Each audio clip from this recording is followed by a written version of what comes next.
Scan now. Meet Sovi, your new AI study buddy.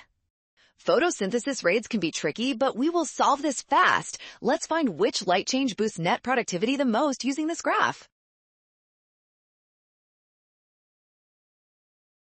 First, we must understand that pH changes indicate carbon dioxide levels. Since dissolved carbon dioxide is acidic, an increase in pH means the algae are consuming it rapidly during photosynthesis. Looking at the data, moving from 0 to 30 light units causes the pH to shift from a steady decrease to a clear increase. This represents a massive productivity swing. The jump from negative to positive pH rates is the largest change shown. This makes option A the winner for the greatest net increase.